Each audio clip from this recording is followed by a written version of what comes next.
don't know if that went through, but what's up, y'all? It's Jam and Sam, and today we're gonna restore all themes from Gloomy Galleon from Donkey Kong 64. And so I've taken the liberty of starting the lobby theme here. And so here's what it sounds like so far.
Nice, so you get the idea. Now let's move on to the next theme. Find first empty and create. So we have a new pattern. And then let's go to the caves theme. MIDI out with 3D LSD. Do not start a new project.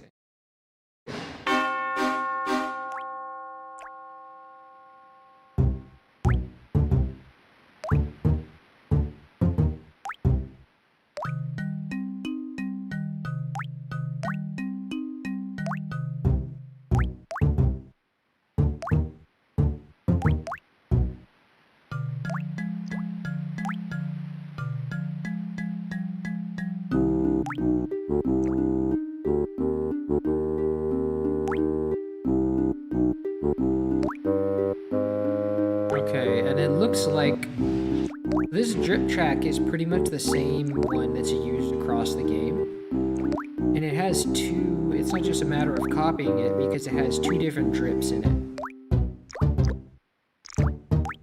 And I think I transcribed this once, so I can probably use that. Do I have the drips as like a, like separated?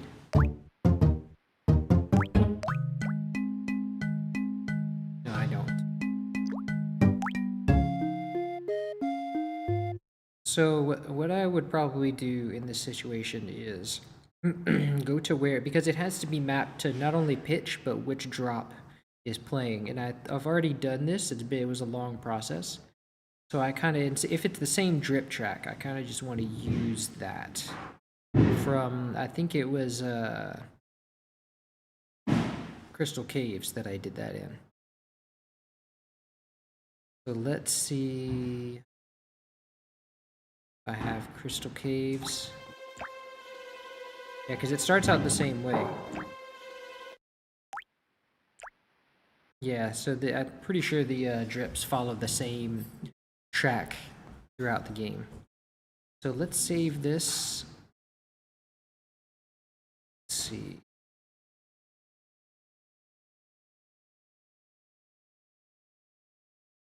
As Gloomy Galleon.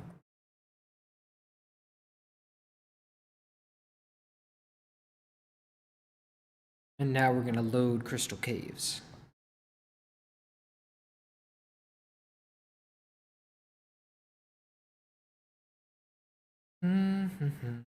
Welcome, Chunk.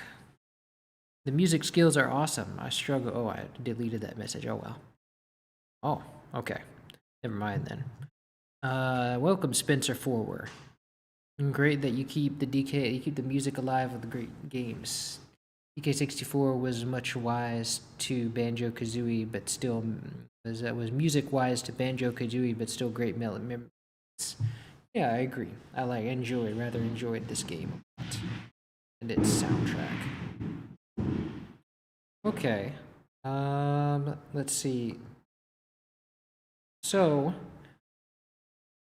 I think, I just did it as like a drip.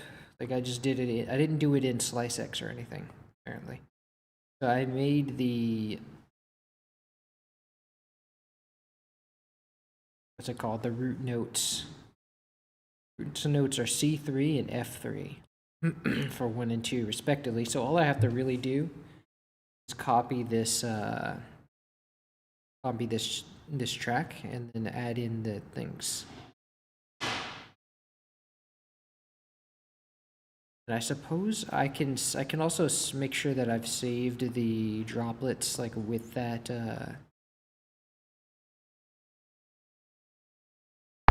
root note on it, just to make sure so when I drop them in, it'll just save like that. Oh, and I almost forgot, there's also going to be panning data here. So it helps if I'm gonna have to use that too.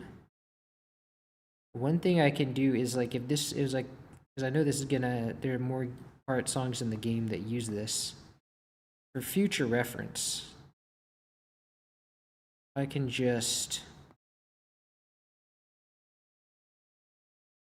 save this as an automation file. Let's see, drip 1 panning.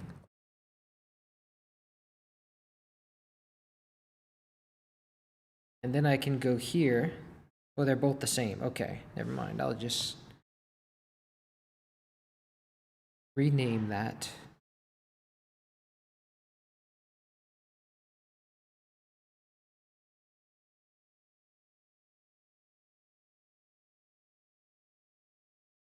Drip panning.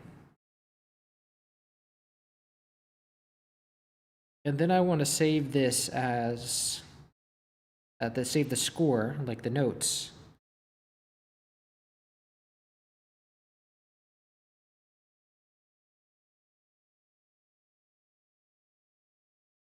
Oh, I can put that in track blueprints actually. That'd probably be better for that.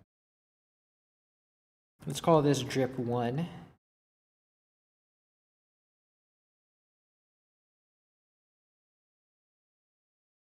And this, I want to open the parent folder and let's see. Let's cut this and put it into track blueprints.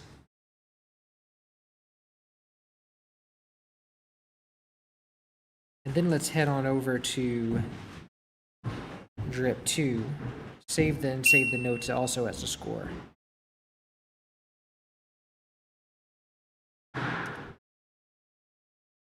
So that way, anytime there is also this drip track, I can get it more easily. And I can also maybe even just save the, maybe I can save the mixer track for easily using. Now, if I were to do this, by just like making an audio file of it, that would be a lot of audio and it would take up a lot of space. And Google Drive, they keep their space limits on lockdown, so I want to use as little space as possible. And it's kind of good because it's sort of like how they had to do it back in the day with the games. They had to make the games were limited on space, and so am I, but for different reasons. So let's see, drip 2. Let's do that. No, wait, that was, hold on a second. That's the mixer track. I'm getting sidetracked. No.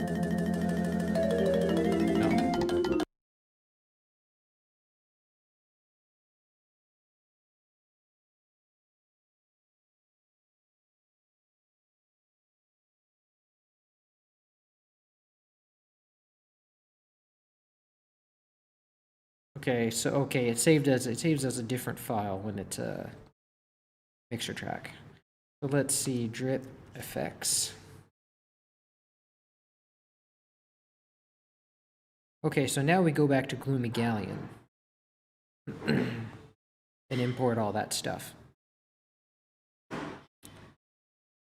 Welcome, Gloomy. Hi, thank you for your work. Glad you appreciate it. Welcome to the stream. I make music, but I can't make any sound fonts, so I have to make music with pre-existing ones. But you don't really. I wouldn't say you make sound fonts. I would say it depends on what kind of music you're trying to make. You can use the sound fonts that are freely available, and that's a challenge. But in order to do what I'm doing, like use the sounds that I'm using, you have to kind of you have to do a lot of technical stuff. You have to be able to you have to get the disk images of these old machines, and then you have to have Contact 5 to mount them. And no, you have to have Daemon Tools Lite to mount them, which is free. And then you have to have Contact 5 to mount them, which is not free.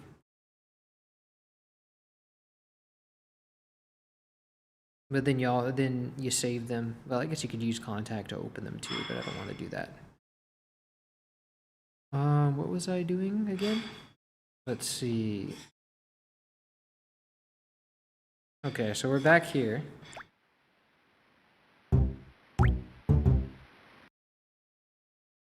Let's see. You're trying to make Nintendo 64 boss type music. So I would say, so if you want to use stuff that would have been in Nintendo 64 games at the time, then yeah, get some like try to find some like the thing is you could use the sound fonts, and the sound fonts are full of instruments that would have been used at the time. So you can really just use that. But if you want it to be super high quality, you only need to do what I'm doing if you want to make it super high quality. If you want to make it super high quality, you need to get the disk images of these things and then mount them with Daemon Tools Lite, and then open them with Contact 5. Anyway, let's see. So there's that drip track here. So what I want to do now is go and get the 2 drip sounds. Droplet sounds. We'll put them down here right next to the drip track there. Okay, and then we'll go to drip 1 and drag drip 1 into droplet 1 and drip 2 into droplet 2. And then we'll drag drip panning. And I think that works. It works like that, doesn't it? Nope, it doesn't. So you have to open this up, drag drip panning here, and then open up the other one and also drag drip panning here. And then we're going to give them both, we're going to give one of them a mixer track. I'm just going to make that droplet. And then I'm going to drag drip effects to the mixer track.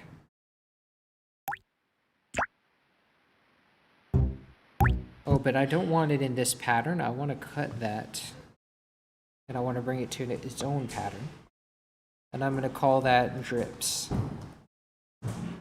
and paste that there.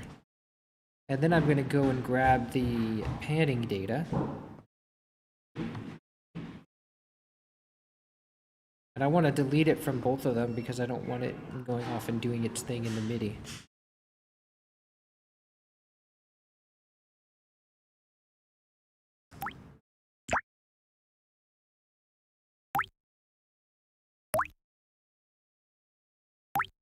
Okay, and both of those will go to the drip track. And the drip track will go into the... Whoa, what are you doing, man? So, like I was saying, the drip track will go into the reverb bus.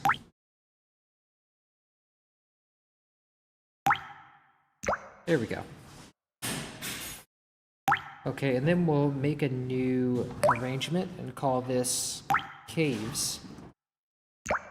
And we'll put the drip track at the bottom there, somewhere at the bottom. Now we'll go back to the MIDI. There's another sound effect here. What is this?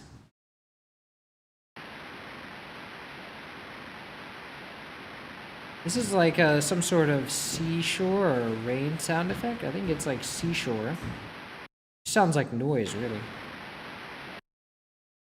I don't know if I have that. Is that like, do I have like some kind of sort of seashore sound here.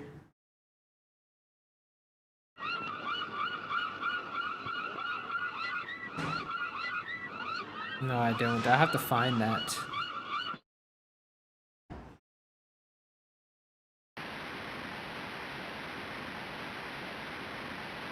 Mostly sounds like noise, but it also kind of sounds like a just see. Let me see if the sheet has like that exact sound documented. Probably from Banjo-Kazooie if it is there.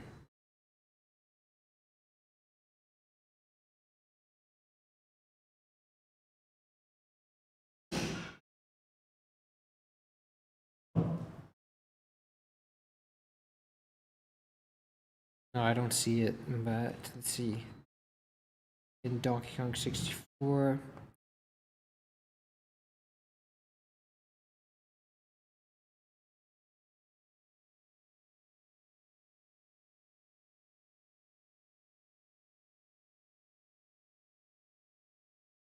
Okay, so I'll just find some. It's probably something from Series 6000.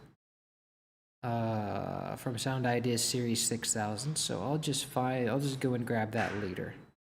For now, let's go from top to bottom. Let's mute out this stuff.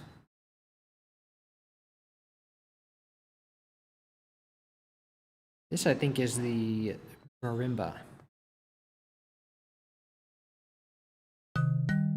Yep. Bass marimba from the sound of it. So let's sort everything by name. And let's add a bass marimba in there. Give that its own mixer track. And we'll load up the outputs again. And this track is going to go to unassigned 1 and unassigned 2. And then that is going to go to the next, I think just track 8. Track 9, actually.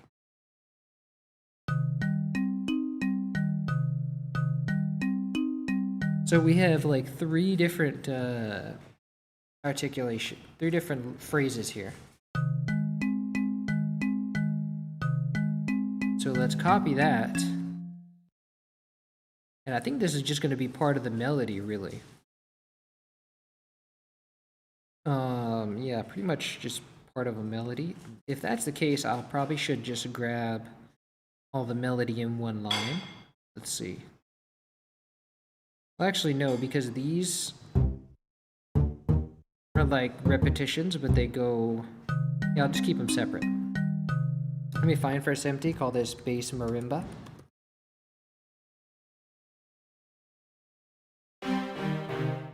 And so this is going to go to channel 6, Alt-C to change.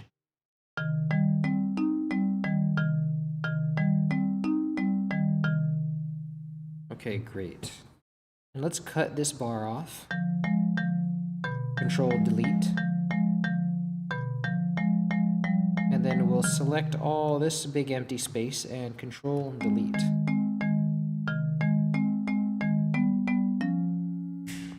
Okay, and what is the panning for this? Let's see.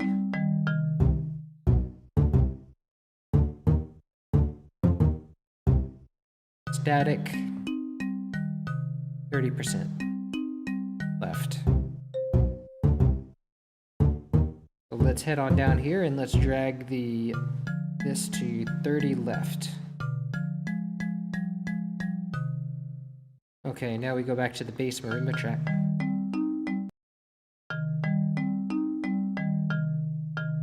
Okay, and let's name this track bass marimba.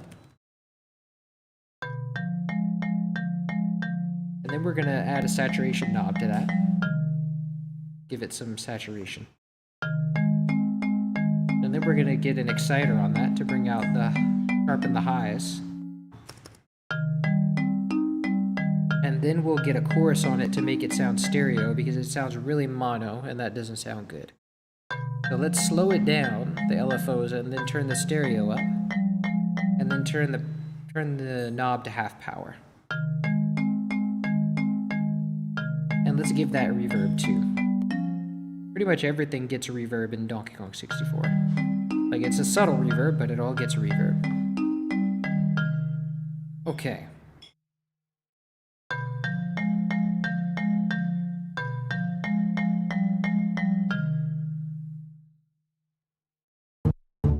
Very good. Okay, next we have the pizzicato strings, which stays the same on panning. Always 41% right.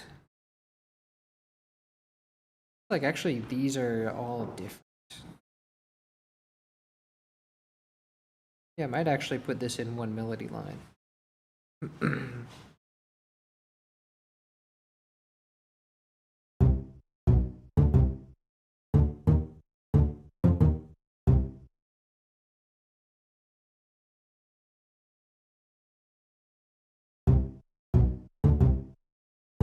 Yeah, actually, I could put all this in a melody line. Let's do that.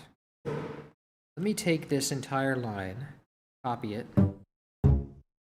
and let's call this melody.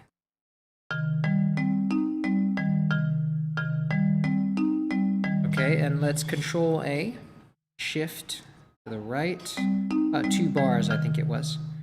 Let's paste that there. Yeah, let's wait on that actually. So we're gonna need to make a little space for this as well. 2 bars here. Shift, let's make 2 more bars of space for this, and then let's paste. So let's send this to channel 7. Alt-C to change, and then we're gonna add a pizzicato string, the pizzicato strings patch.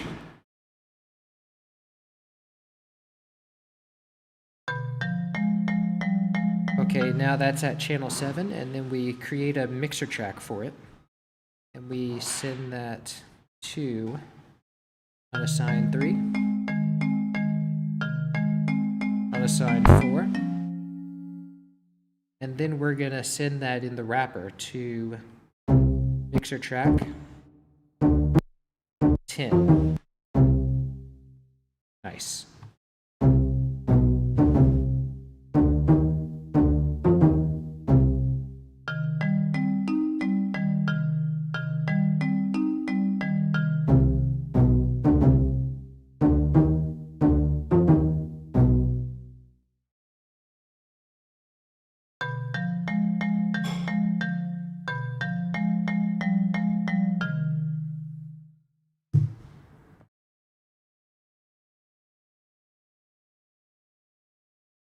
Okay. And I know there's something else in the middle of here, so I'll have to move it again, but we'll figure that out in a second. Now, I almost forgot the panning for this. They're at 41% right.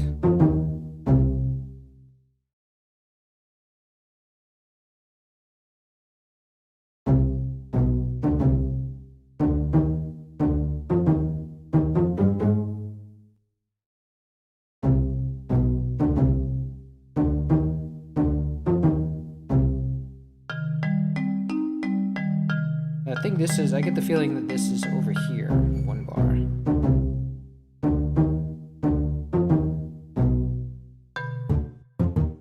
Yeah, and then there's a melody in the middle of here.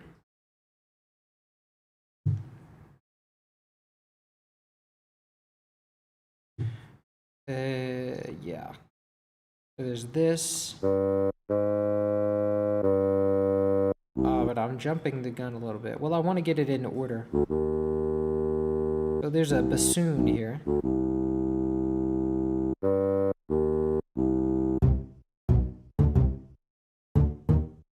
And we're going to add that into contact. That bassoon is going to be 25% pan to the right.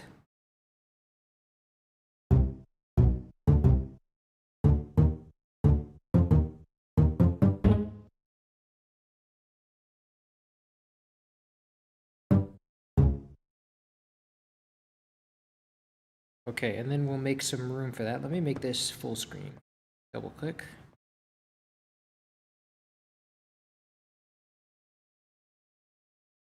So then let's paste that in there.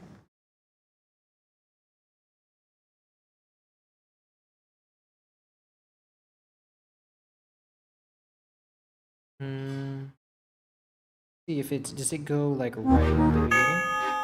Whoops, I'm going back to the lobby again.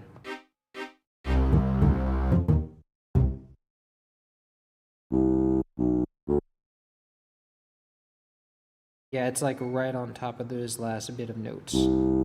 That actually works out perfectly.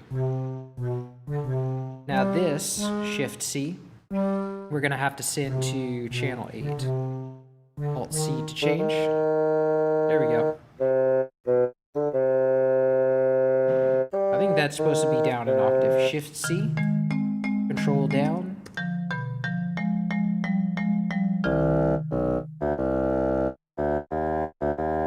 Nice.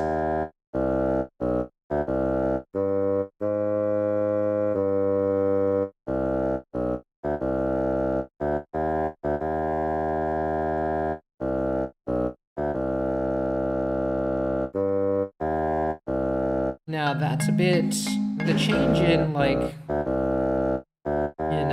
sample mapping is a bit disturbing because that sample that it's using most of the time is not the sample that the game used. So let's just turn that down for a bit and then stretch out the higher sample. Oh wow, it's even 2 samples unused.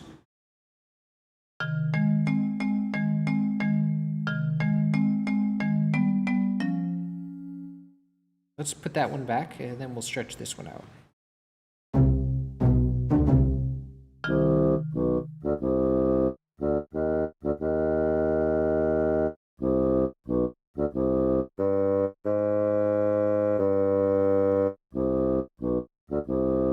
Yeah, it's up here. Let's just make room for that one.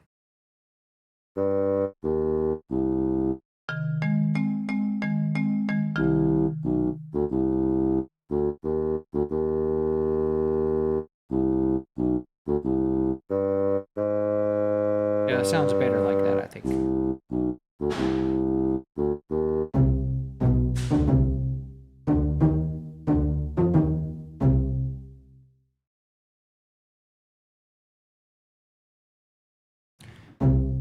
Okay, and then let's give the bassoon mixer track. Let's go back to where it plays. Create separate master output channel, and then we'll go to the next available one, which is unassigned 5 and unassigned 6.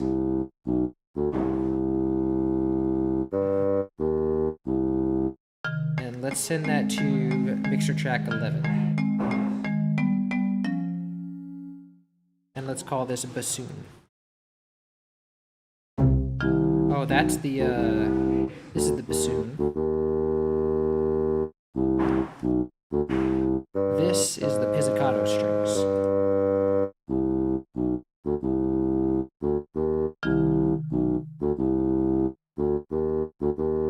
Now, the pizzicato strings need reverb. So does the bassoon.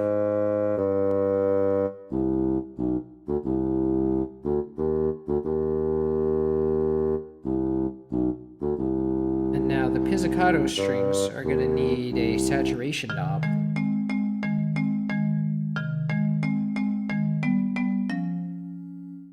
We're going to give them an exciter.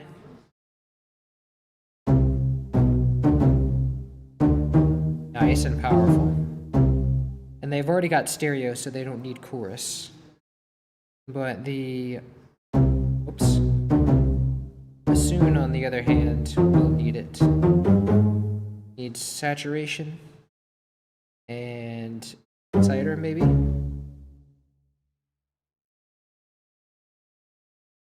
And it also needs chorus because it is mono. Let's slow the LFOs down, turn up the stereo, and then turn the whole thing to half power.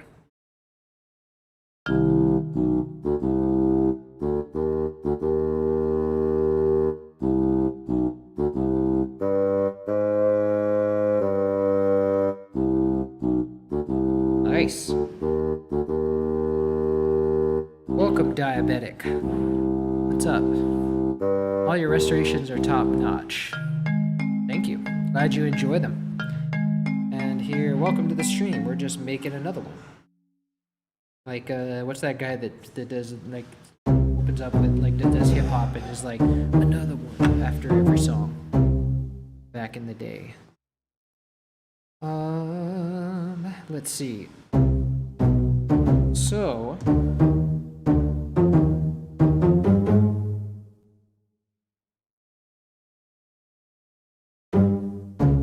see what we're doing now with the what next with the melody.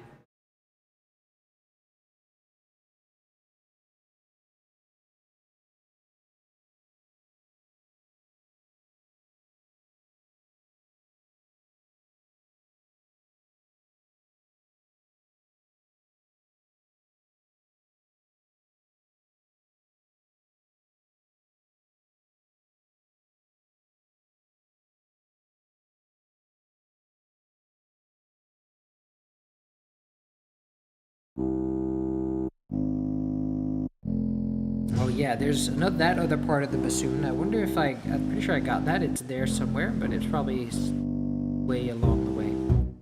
Now, the rest of the melody.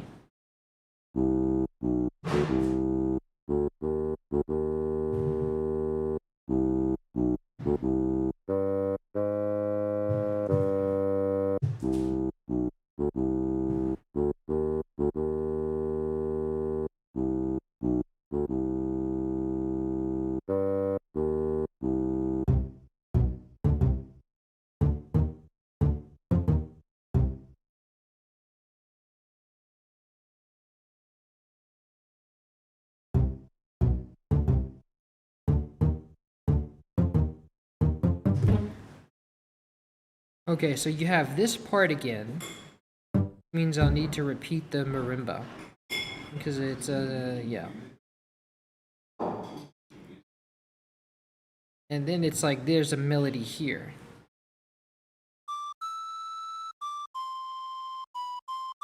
I think that's the pan flute. So let me grab that one. And it's going to be 25% right leaning panning.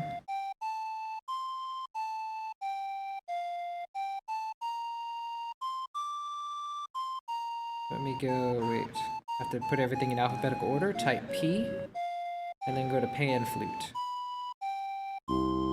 And that's going to be 25% right leaning.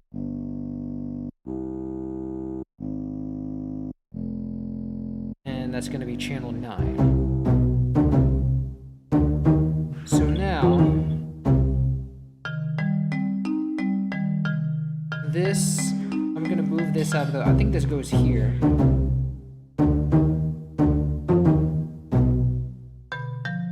Okay, but then, now actually this comes next. The other pizzicato strings. And then it's the marimba bit again. So if I copy that and paste it, should fit quite nicely there. And then you have this bit. But we have to exclude this part because this is also marimba.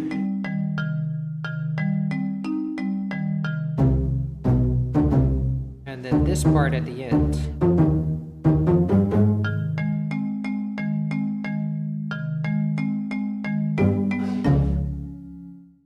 Okay, and then you have the pan flute bit. So let's paste that. Oh wait, I copied that over it. Let me go back and it's real quick to paste that, copy that again. But let me make sure FL Studio hears me because sometimes it ignores it when I press Control C. We go back there and right here. Paste that here and then we'll select channel 9, Alt C to change, and that should be the proper thing now.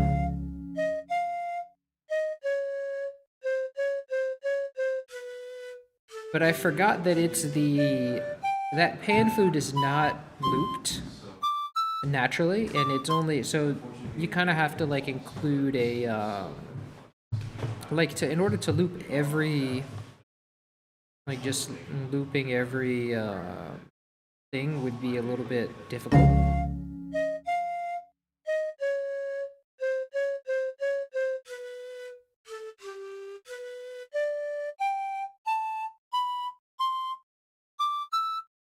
Yeah, I think it's mostly the top one that needs to be looped.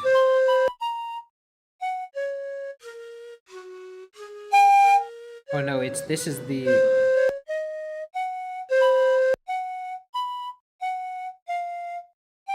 But I also have it as the JV because I think a lot of those need to be looped. And that's... Oh wait, it's missing actually. But I do have that VST, so it's like, where did it go?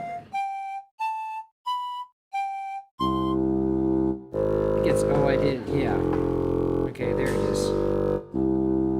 But I don't remember what channel it was. I think that's also on the sheet. Let's see. Because he originally used the JV, but the one that's on the discs is a lot higher quality. So I usually use that one. But it's not like looped in I suppose it's only... Actually, it would probably be easier to loop it, but... Like, since it's only 3 samples, but it's not really feasible because it's like... Well, actually, this one has the looping feature. Like, it has the crossfade loop feature. Okay, don't do that. Loop start, I can drag this. So what I want to do is, like, roughly create the loop that I want. And then I want to crossfade loop. Let's see if this works. Crossfade a lot. Yeah.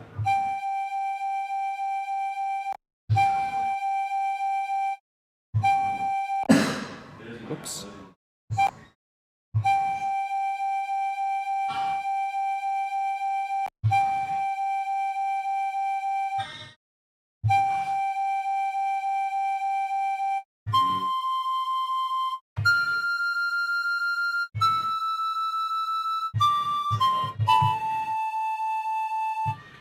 Yeah, I think what I'm going to need to do is make the loop smaller because if it's running into the other side. Yeah, it doesn't really sound great if I'm being honest.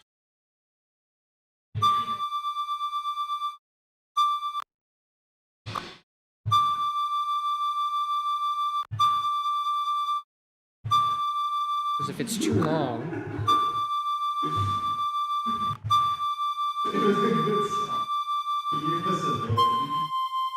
Okay, that actually works well. Okay, now this might actually work pretty well. Next part is this one.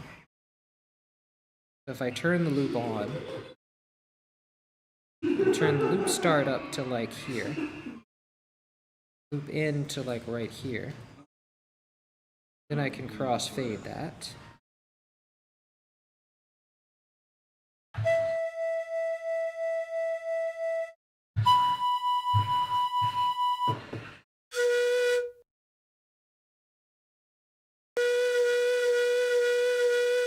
Okay, I think I might have to like...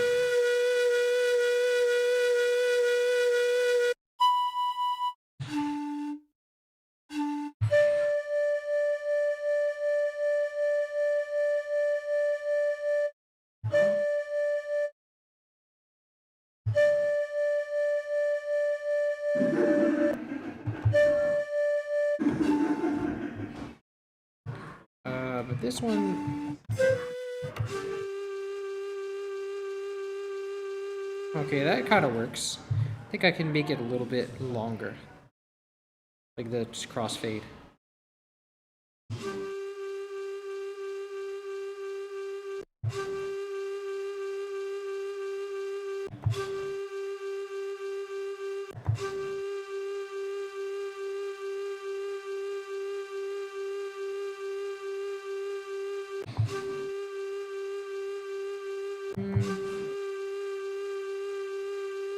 That's good. I like that. The solo even hit the...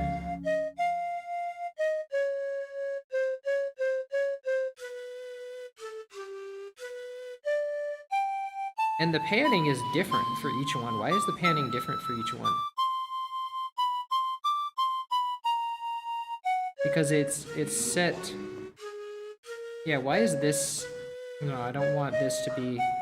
Let's put these to 0, like all of them to 0.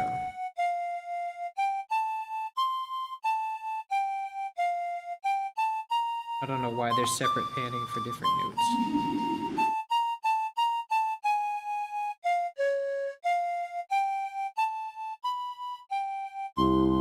But it's not like taking 25. It actually sounds like it's more in the left channel.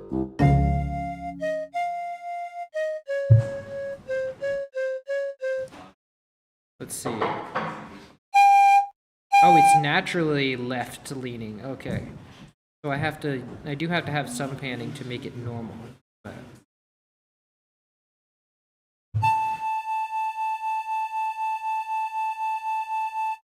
let me turn that to 0 and see, just so I can see what center is.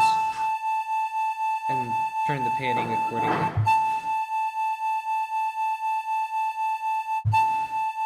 That's pretty center right there. This part.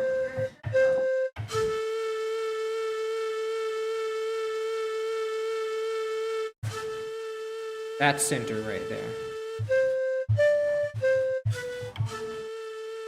But still somehow... Okay, this one is actually not totally center.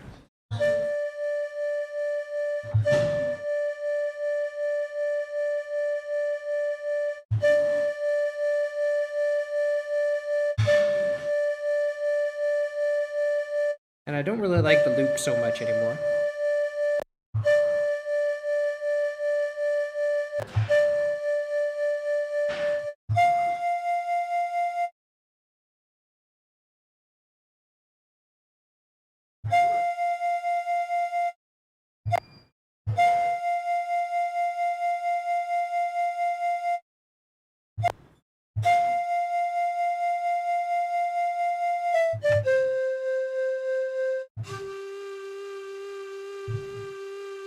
Much better for that one, but I think the sample is longer anyway.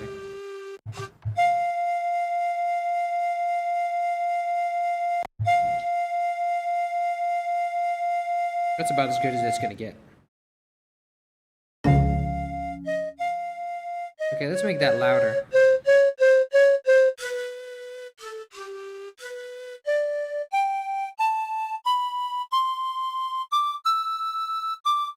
Yeah, I don't think I really need to loop the other one, but yeah, we'll save that.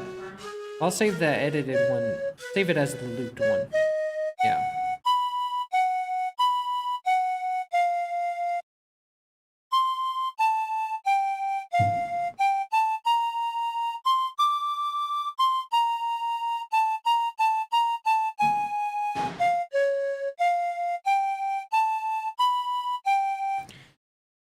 Okay, now let's see what it sounds like in the JV. Welcome, welcome, Story Jerk. What a coincidence! I saw your DKC3 vinyl in a retro store today. So great to see your preservation work getting preserved through physical media. Nice. Yeah, I've heard people have told me they've seen the vinyl floating around at like random stores. I'm like, wow, they actually got around a little bit. It's nice that it like gets around, you know. Good to see it in the wild. But yeah. Welcome, Aeon Calcos. Eon Calcos. This is gonna be so good. It already is good. What do you mean? Nice. So I'm gonna see. I want to see. I'm just curious what this sounds like on the JV. Let me see what actual path that is. I can't remember if that was in banjo or not.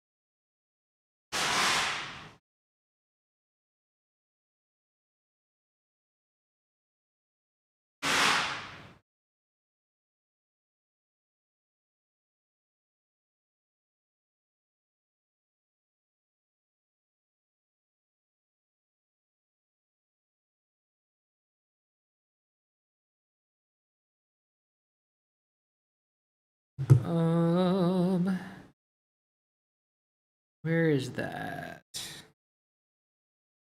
was called like Flautista or something like. Yeah, I just need the patch number because it was called like Flautista or something like that. Flautwist, that was it. Oh, but I think the path names are actually not the same anyway, like as they are on the VST. It's like 103 or something, but I couldn't even find 103 on the thing. Yeah, that's not here. Not here.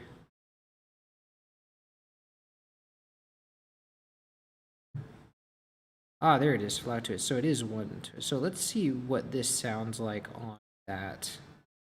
Let's see if I still have it in my clipboard. I do. Okay. We'll disable this for now. I'm just curious what it sounds like.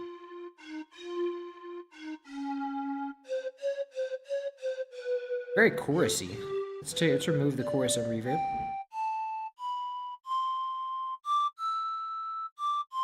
It's also, for some reason, weirdly panned. Okay. What a difficult patch. Let's see.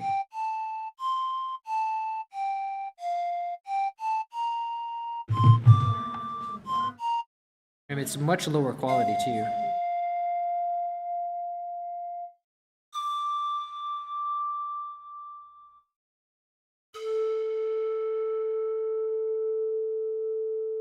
Oh, I think yeah, there's like layers to this thing. Let's see. One is like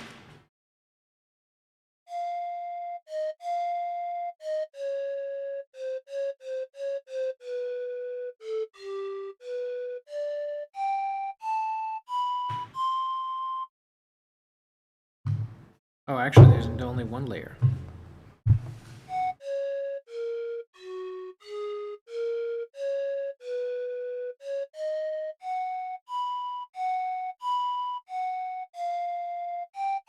Yeah, it doesn't sound so great.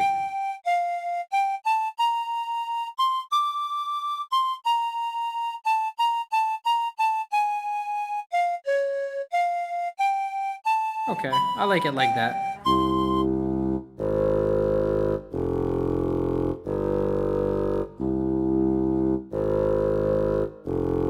And I do like that part of the, like that other sample on the bassoon better.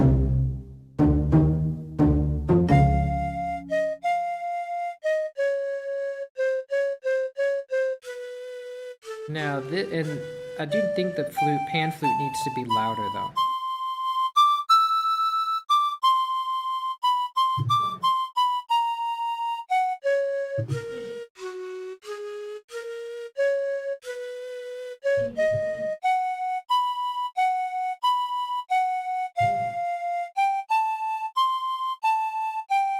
So we can remove this, I think.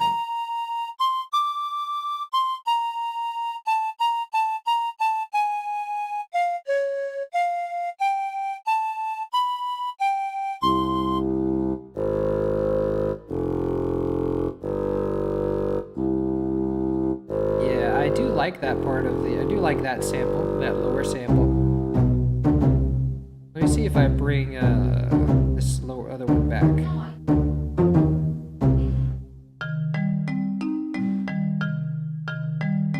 How that part sounds.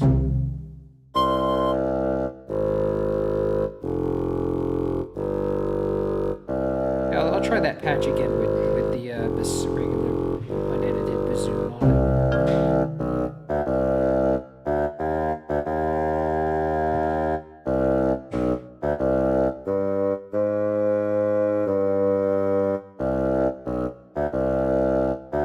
Yeah, I think it's just that sound really. It's the change in presence. Let me see how it happens if I just remove that part.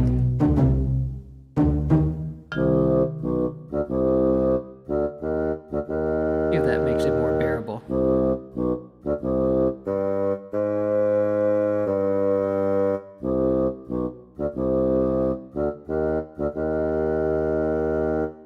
I kind of like it better with just when it was before, whenever it was just that one, but I like this sample right here. Now, the only problem is this isn't really part of the melody. Yeah, this part is just the melody again. Wait a second.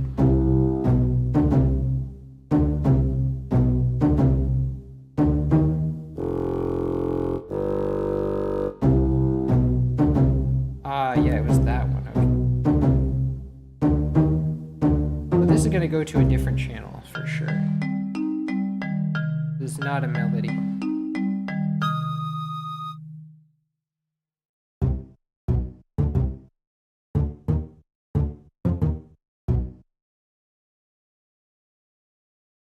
And let's see.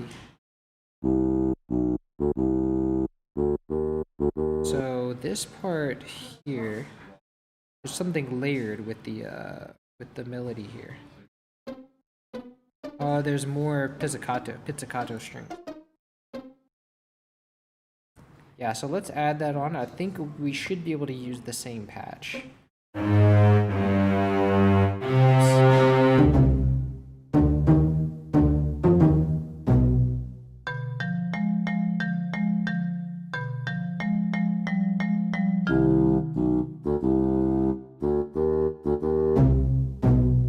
Now let's see if we stack that on top.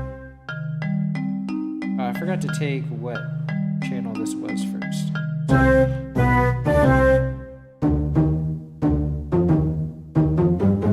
So let's go and paste that in the right spot. And then we'll go to channel 7 and Alt-C to change.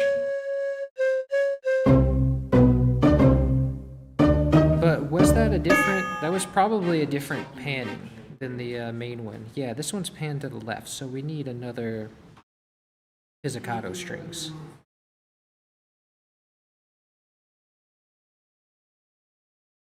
Okay, so we'll just pop another one in there. But it can go to the same mixer track. We just need that to be 45 left. That is right, isn't it? Yes, 45 left. And that is channel 10. Now, if we can undo this, we can send that to channel 10 and Alt-C to change.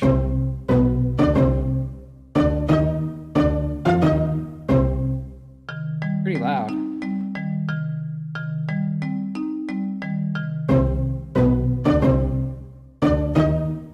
I think we should split it because it's kind of, like split the mixer tracks because it's kind of overloading the saturator. Let's call this pizzicato cellos, or pizzicato basses, pretty much. And this is, I think, pizzicato violas. This is more like viola range. Let's give that a separate output.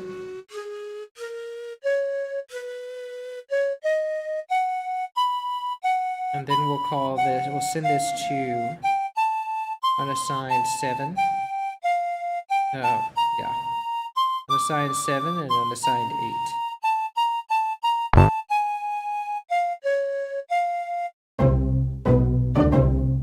Okay, very good. Now, this will probably go to channel 12. Then we'll call this pizzicato violas.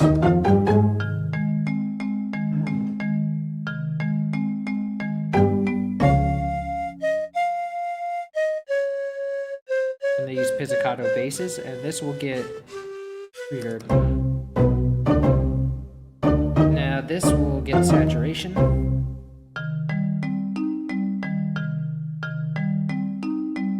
Exciter, you know the drill.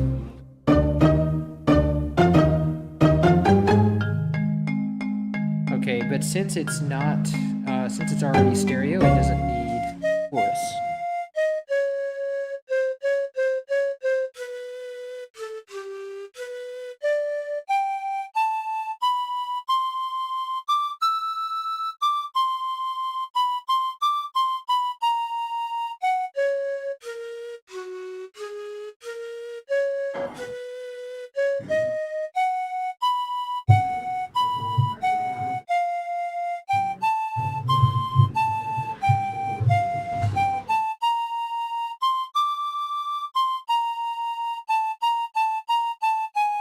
Now, one thing I'm thinking about is that the pan flute doesn't always. I'm thinking I can use the staccato notes because I kind of like the fade out, the natural like fade out they have. So if I can use the pan flute looped and also have the pan flute not looped as a separate thing, then maybe I can alternate between the two. And that's going to be channel 11, and I want to send that to the same output. It's the same output as the one that is looped. Wait a second, I didn't even give that an output. Okay, whatever. Now let me give it one now. You just call that pan flute.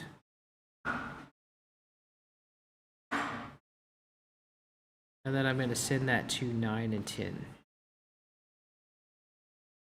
And then I'm also going to send the unlooped pan flute to that as well. And I want to see what volume I have this at and put this at the same volume. Okay. Now, let's give it the same panning as well. So this is 25 right.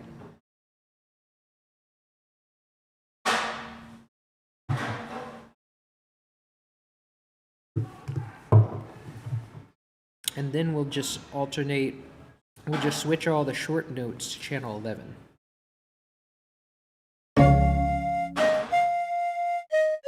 So, the best way to do this would be to select all the long notes. I'm just going to select the longest ones for now.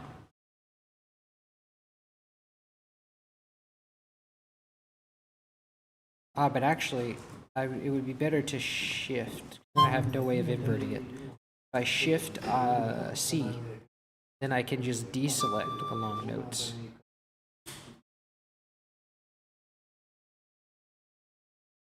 I pull too hard.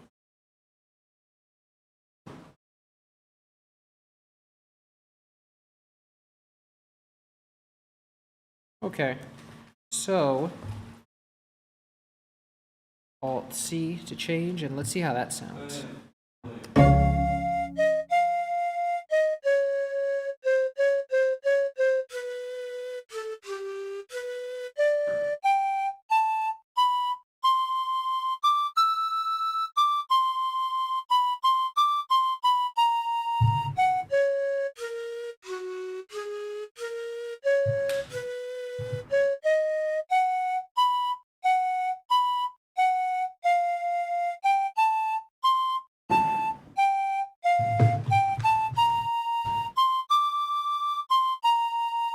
These I might want to switch, because that sample is quite short. What channel is this? I forgot. 9. Okay.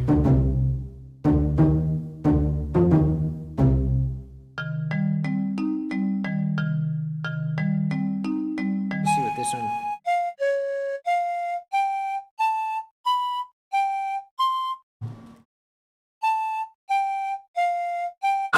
This one I can exclude. This one too. Yeah, but these are too short, so let's change this Alt C, see how it goes.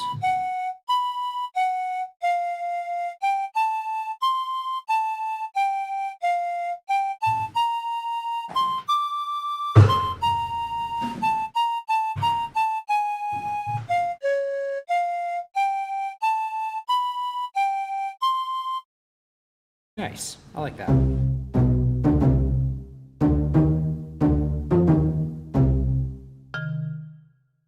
Wonderful. Question. Kirkhope and Wise have both written for music for DK. How would you describe their different approaches to the same series, and what are their individual strengths? Nice question. I mean, really they like their strengths, uh, their approaches to the same series. They pretty much approach the series the same way that they do most of their games. They just have a difference in style most of the ways. Now, Grant tried his best to adapt to DK's style, but ultimately he mostly sounds like himself. He's not really a chameleon composer, nor is Dave. Like he doesn't really adapt his style that much to other things. Um, and I would say the differences between them are that relies heavily on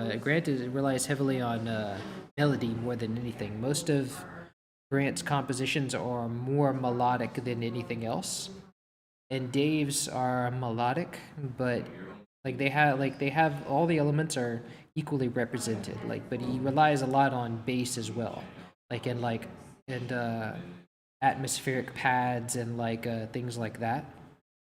Uh, so and Grant puts a lot more emphasis on the composition than the sound design. His sound is Grant's sound design is quite plain compared to Dave's, and Dave puts a lot more emphasis on the sound design than the actual composition itself. Where Yeah, so they both focus on entirely different things. Grant on composition and Dave on sound design, I'd say.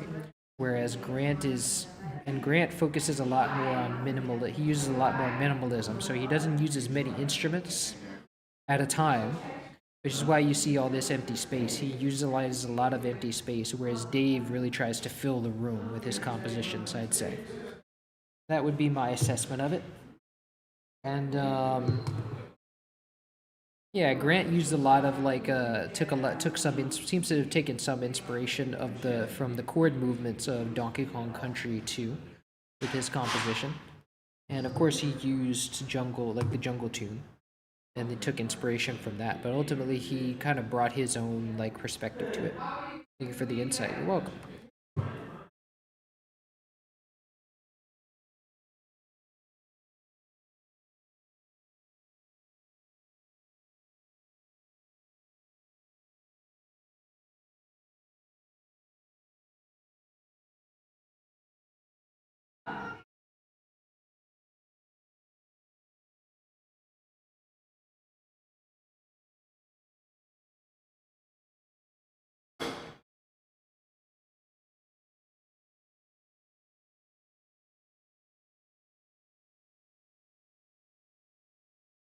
Okay, so let's see what else we've got going on.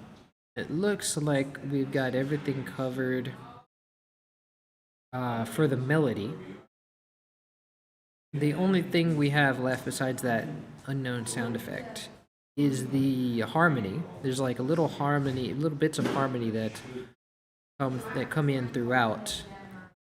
And I think let's play that for a second. Let's mute everything else out. Okay, so there's that harp.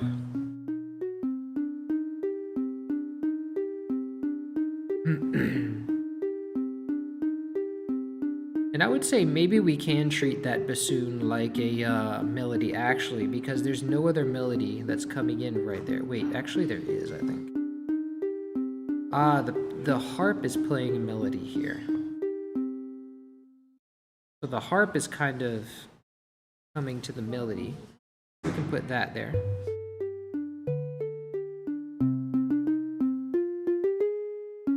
Yeah, so we can put the harp in the melody. And that'll be 38% left. Now for the harp, it doesn't really exist. This is a unique harp sample that really only existed on the JV. I don't think the harp sample that he used, I don't think it was ever anywhere else. It might, the only other place it might have been is the typical Roland harp, which was used in Donkey Kong 2. But I don't think that's it, because it doesn't sound the same at all. And of course it would have been a different sample, but I think that that sound, because there's a multi-sample for that. Just want to check that. Make sure it's not. Because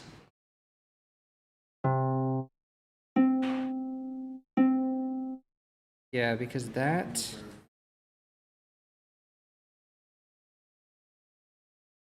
where's Donkey Kong 64?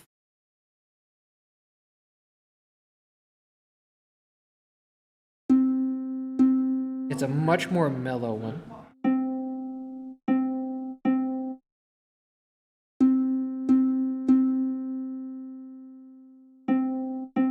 That one actually might be higher, the same one, but higher quality.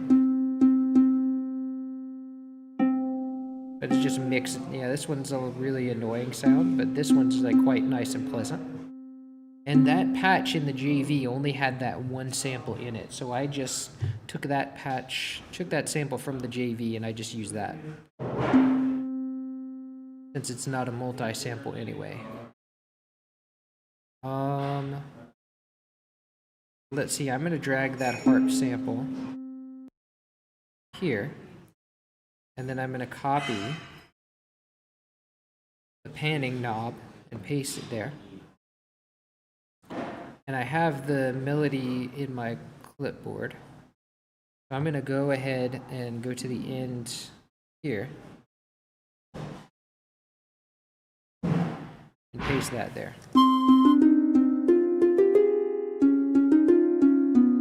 Now it's sort of like, and it is a stereo sample, which is nice too. Actually, I'm not sure if it is really stereo. I think it might just have like panning in it.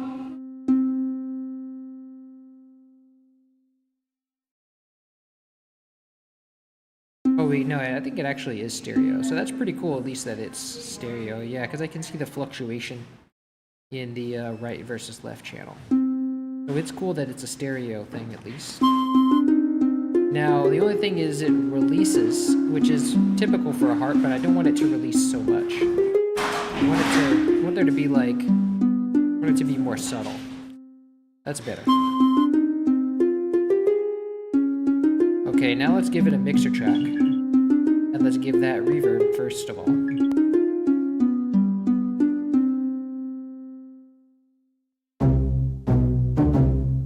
Let's give it saturation. I don't want to do it too much because it's supposed to be a really mellow thing. But I also want to put an exciter on it. Bring out some of those nice details in there. And that's really all we need to do. And I thought there was a piccolo there too. There was like a flute coming in. Hold on.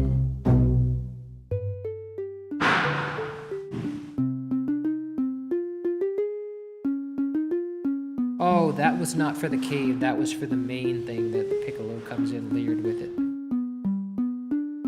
Okay, cool. So the next thing we need is the rest of the harp. So like not the part that's a melody.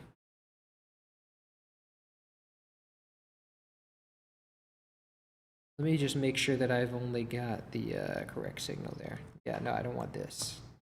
Okay, so let's copy that, and we're gonna make a line, and make a pattern called harmony. And so we'll put that there. Sort of sounds like Fungi Forest. I think he used that same thing.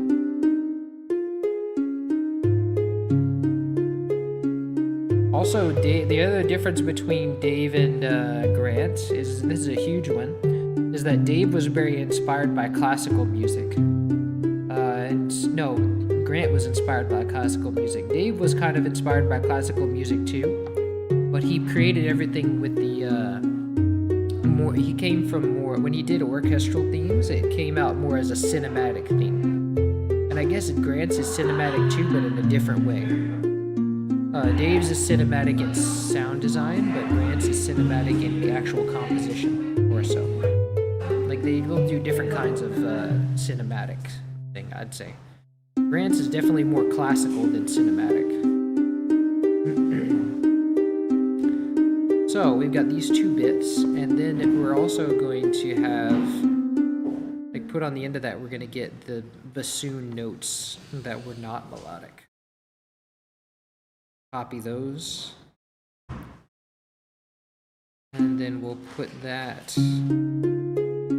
What's the channel for the bassoon? I forgot.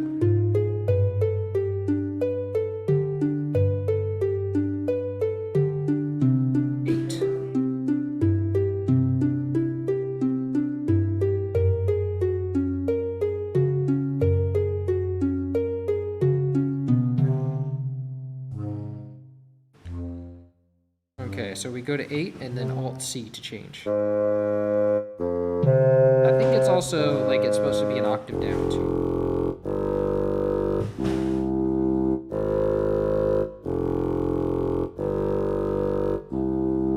Nice. Okay. So that ought to be all the parts. Let's put it together.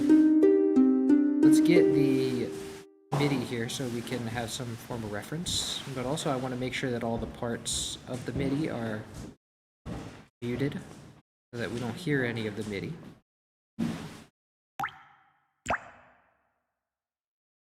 So it's supposed to start with the melody here.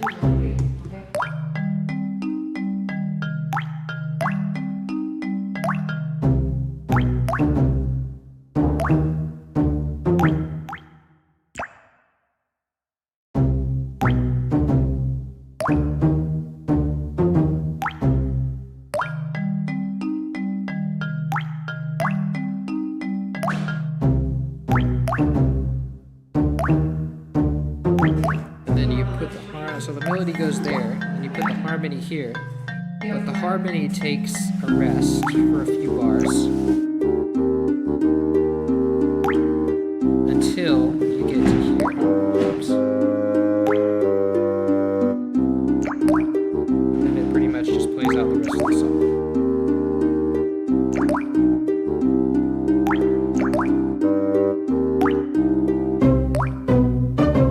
And that's pretty much it, really. I just need to make sure it's all like, well, actually I want to move this. Whoops. Don't do that.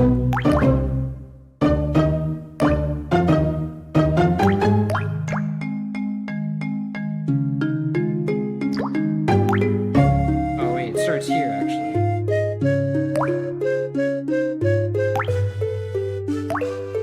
Oh, I need to mix, where's that flute going? That flute's not going where I told it to. Then again, the Contact does that a lot. Just a poorly made plugin, really. I don't even see the thing for it. There it is. Now I just need to send that to 13.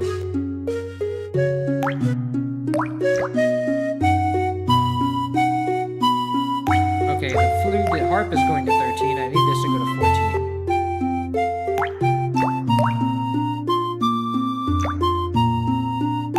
This pan flute, and we'll send that to the reverb bus. Okay, and then let's saturate it a bit.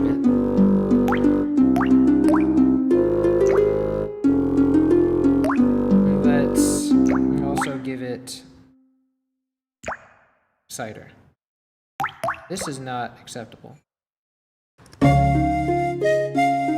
Nice, much better.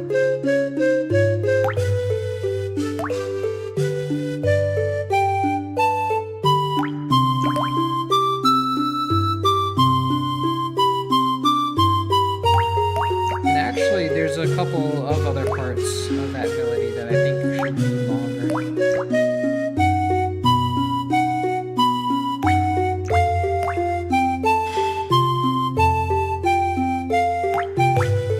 Oh yeah, because I forgot these. So I need these to go to that patch as well. Alt-C to change.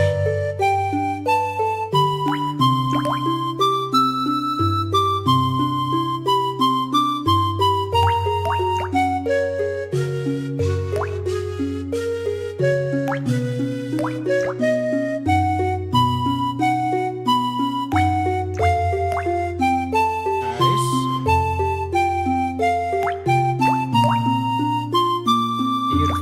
Love it. Gotta go. Oh yeah. As I was playing, I want to learn about music composing, so it helps when you break down the concepts. No problem. I love helping people learn. Yeah. Happy to help. So see you next time. Take care. Okay, so with that being said, I think that works out really well. I just need to find that seashore sound. Just missing that, really. And I'll find that later. Anyway, let's move on to the next thing. Let's find first empty and call this, I'll just not call it anything. So we'll move on to another thing. How much time have I had? 1 hour and 16. Okay. Let's go to the next thing. I've already done Unguard, and actually, I think all of those instruments are here, so I might just merge it. I do need the marimba so far. Might have to add the marimba because I'm using the bass marimba now. So here's the main theme. And let's use MIDI out, but do not start a new project.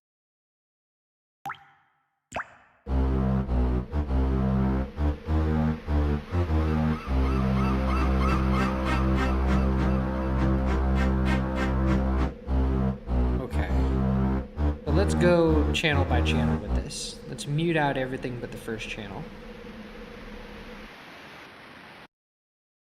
I think that seashore, yeah, that seashore sound is becoming clear now. I thought it was like just a noise sample, but why would it be a noise? Ah, we have that piccolo again. Honestly, I think that's even the same note, like the same velocities as the other channel. Let's see.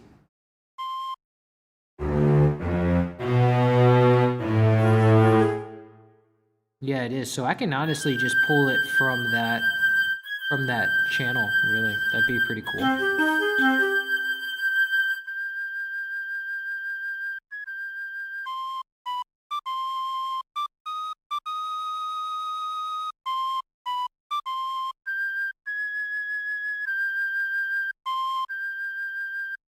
Is that actually...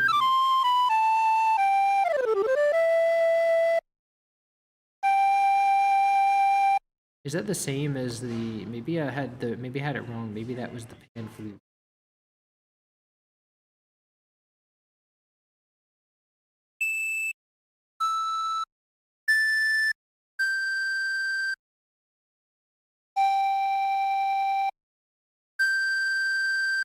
No, I think it is different.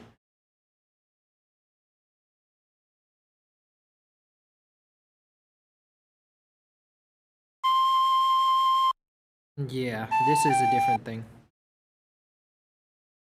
Okay, so there's that melody. That's part of the melody here. But I think the way that's been working is to take the melody in order, rather than go from top to bottom. So let's try to figure it out top to bottom, really. We have those arpeggios played by the strings now.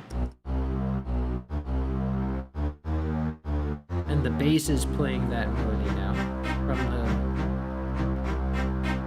the... And I think this is the same panning for the strings as before as well, so you can just use that.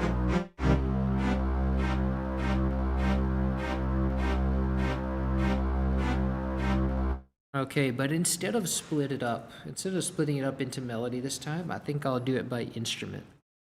Probably would be better. Let's copy just all of this, because this is a lot. I don't want to split that up. Let's call this basses. And then we'll just put that into the basses channel, which I think is the first thing that No, actually, it was tubular bells, and then there's the basses on channel 3. Let's do that.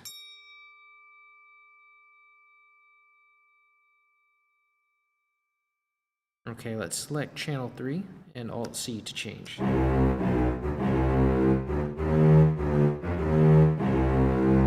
it's kind of, I don't really like all that highs going on. I think it should be darker.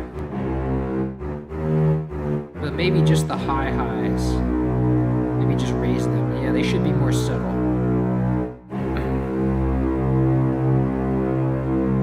Okay, very good.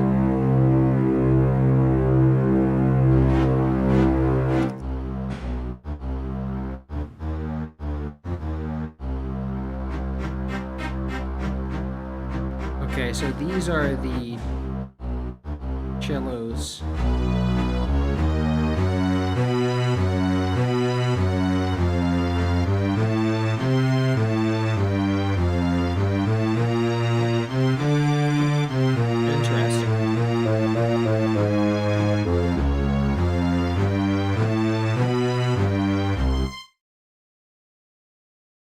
Okay, we'll just do it by instrument for now, and then we can organize later, further if needed.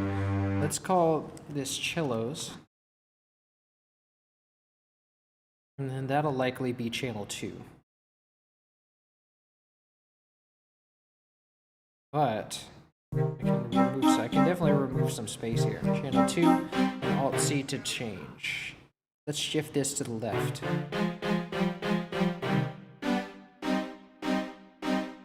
Okay, and we can remove these 2 bars.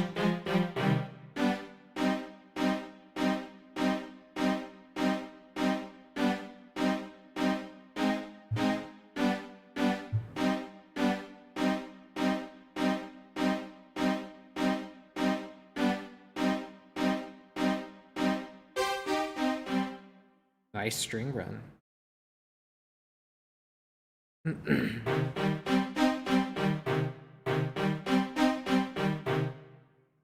I think this same as the first string run.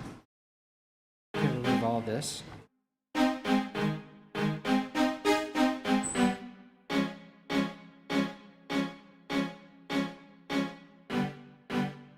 Interesting.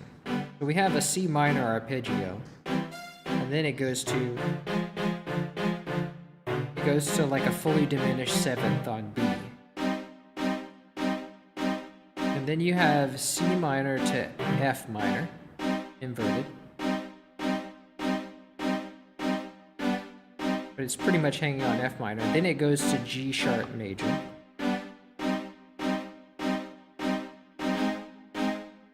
Then it goes to G. And this is kind of I think what Grant was doing was he was inspired by the chords from what was it, Lockjaw's Saga? Because it had like going to G major, you had C minor here, G major, which is G sharp major, and then G natural, and then you also had G sharp diminished. But this could also be read as like if you have the F there, it's a fully diminished 7th on B. But it's kind of like he was definitely taking inspiration from those chords.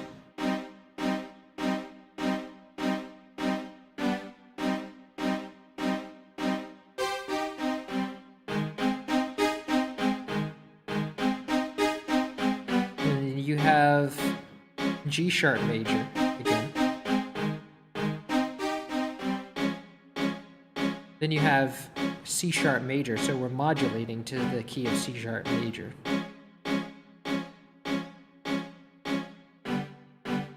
Then we go to G major, which is not in the C sharp minor, which is not in, there's no scale that has C sharp major and G major in it. At least I don't think so. No, not really. Unless you mean like, unless you go to harmonic major. At least not, definitely these chords don't make sense in any one scale. That's another thing Grant does a lot of. He does a lot of like modulations and like chords that don't really stick to one scale. So we have G sharp major, no, C sharp major. And this is kind of a 5-to-1 resolution because you're going for, here is the G sharp major, and that's the 5 of C sharp major. So you're going for a resolution in C sharp major. And then he's going a tritone to G. And then he's going to C major. So he's doing a he's doing a resolution from G to C here. And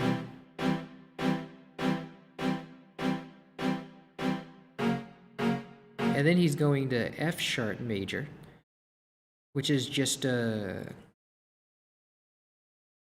which is also a tritone away. So it sounds like what he's doing here is he's doing a string of like 5-to-1 resolutions separated by tritones.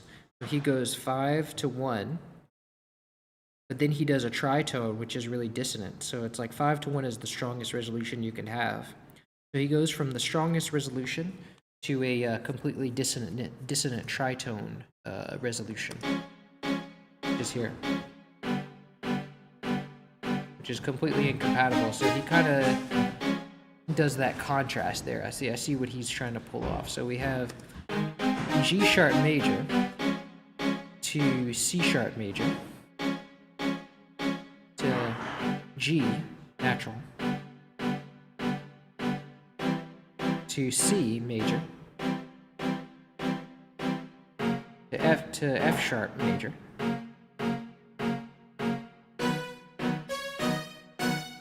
to B, which is a resolution from 5-to-1.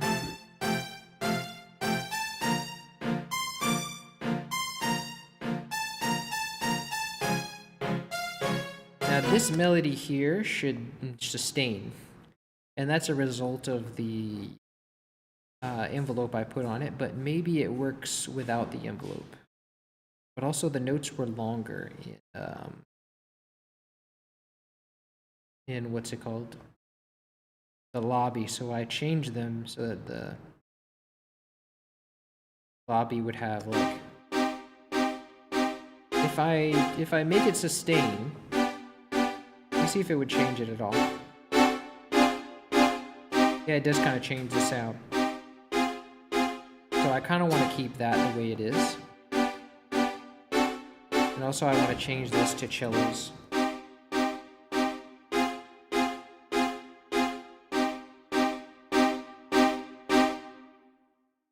Ending, so that's an ending there.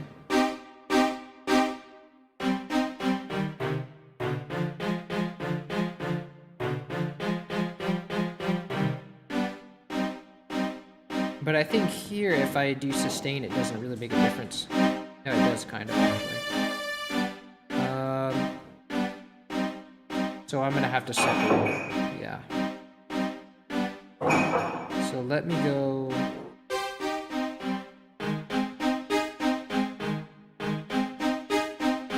Let me go get the strings again. Let me type S. Go to strings again.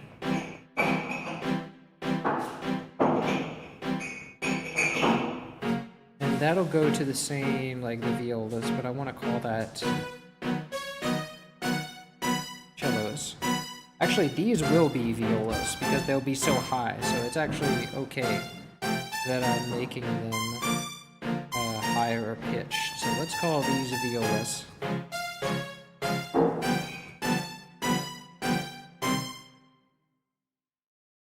And so, let's just change all of this to...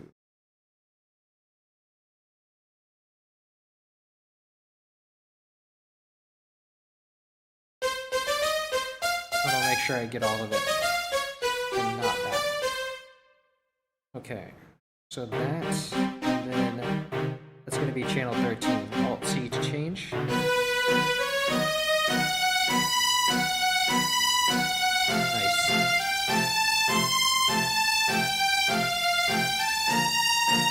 Give it the same panning as before, but I think it should be mixed differently because it's too annoying. Let me call that cellos. And then let me create a separate mixer out. And this will be, I think, 11. And 12. And then we'll give that the very next mixer out.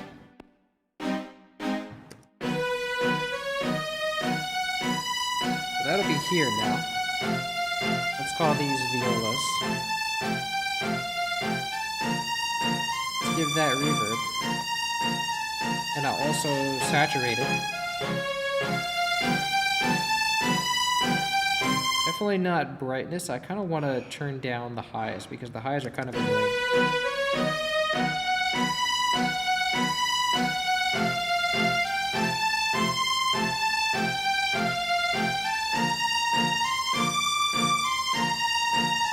Okay, that's pretty good.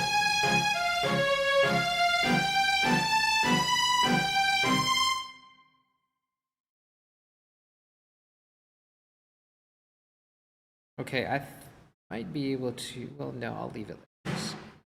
Let me remove this bass here.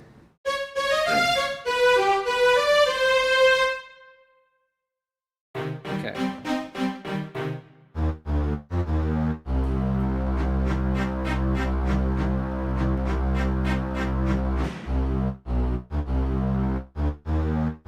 Honestly, I could just combine these two and make it a string line. Let's see. Probably be better. Let's delete that. And let's just call this strings.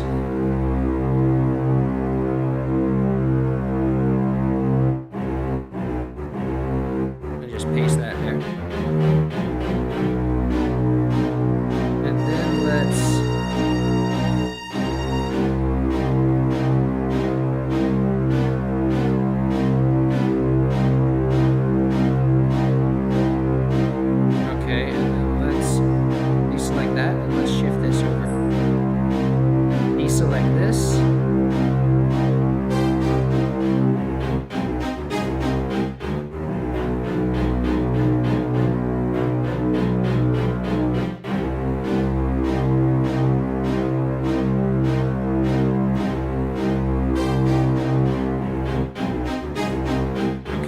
deselect this one.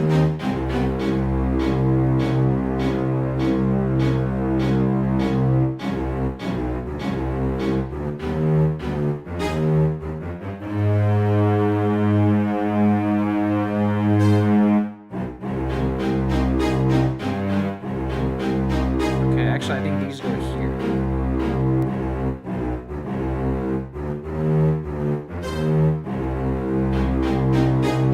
Absolutely not.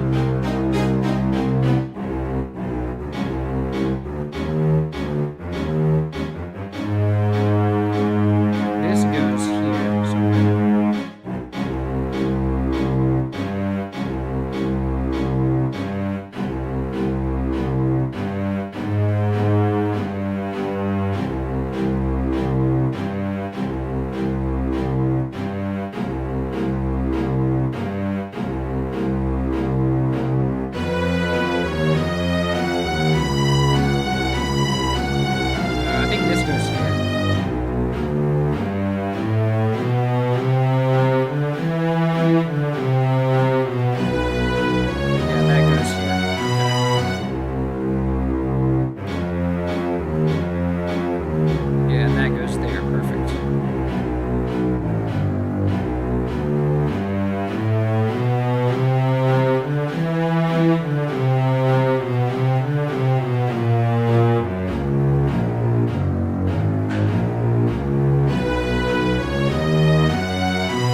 And that's the repeat, so we can remove that.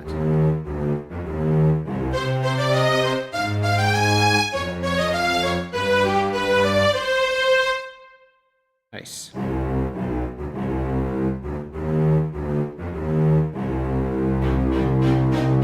Okay, lovely. So that's our string section, really. I don't think we have any more strings, if I'm not mistaken. But yeah, we'll see. Welcome, Carlos Sierra. Morning. Welcome, Din 13, 318. Hello, welcome. Okay, so what's next? Got our strings. Let's see what else we have going on. I'm gonna stop this channel because this one is all like strings and stuff. We got all that already. So let's just enable everything else except for the sound effects. The next thing that starts out is here. This is winds. This is a flute. And we have, what's it called? Tubular bells here. But it's just the same note as in the lobby, so I can just reuse that, really.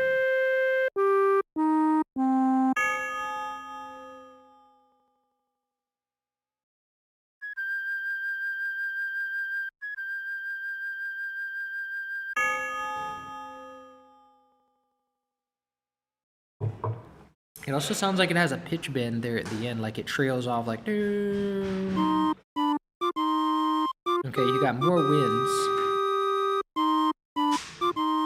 You got a piccolo going in there. And what's this? Oh, this is like... It's channel 10, and channel 10 always messes with the thing.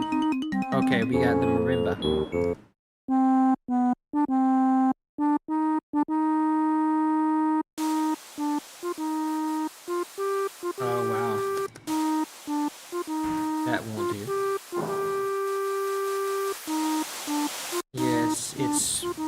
To other channels.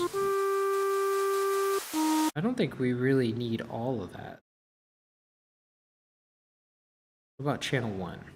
Use channel 1 because channel 1's not doing anything right now. There we go.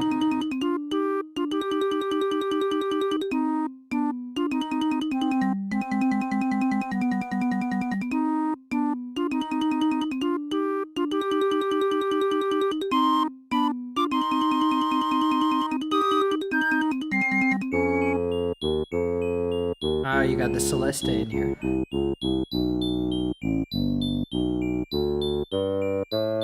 So I think the next thing we'll do is take all the winds. So for the winds, we can use this flute. Should be the same flute as the one we already have, like the 41% right. Let's see if we have that.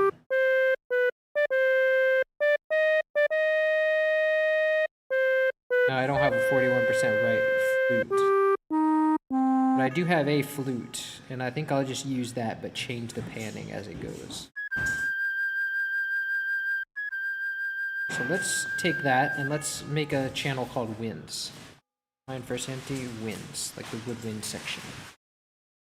And let's put that in here. Currently going into the pan flute, but we want that to go into the regular flute, which is 5. So let's select channel 5.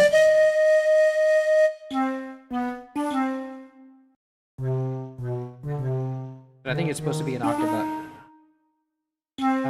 But I don't know why it fades out like that. It shouldn't. I never programmed that patch to do that. Oh, I did because it's like the, yeah, we can stop that. I don't know if that makes any difference in the lobby. I did this because in the lobby there's like an ostinato.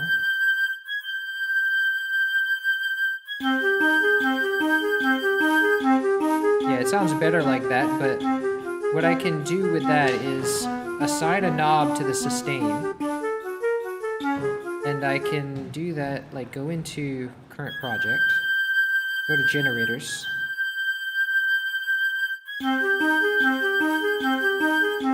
Find my contact, yeah, here we go. Let's go to sustain, make sure this is off for this channel, this pattern. here it should be 100%.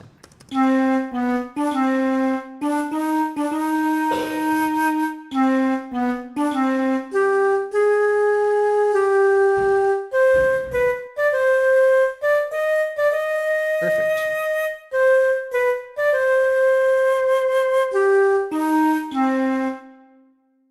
Okay, very nice.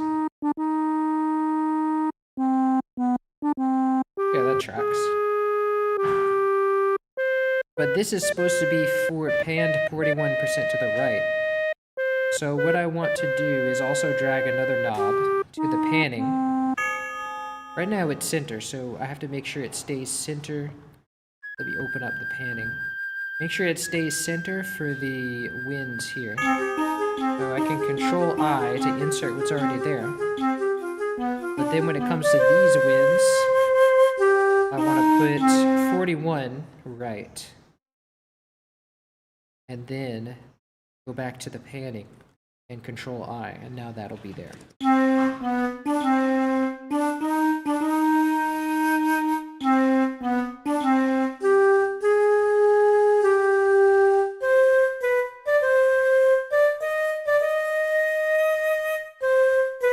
Nice, perfect. Okay, so the next part we have, this is already covered by other channels.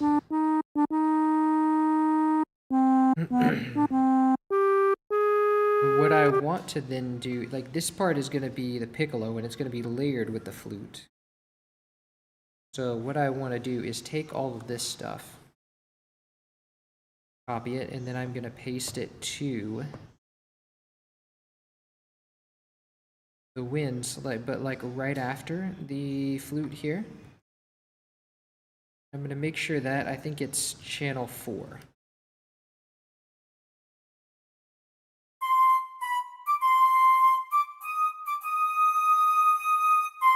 And then this is going to be shift, there.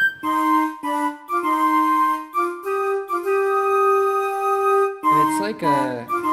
Funny thing is that the interval here is like a tritone across multiple octaves, which makes it sound less dissonant, but it's still dissonant, so... It's interesting, because I heard that, I was like, that sounds kind of dissonant. I guess he's going for that, like, C6 sound, or something like that.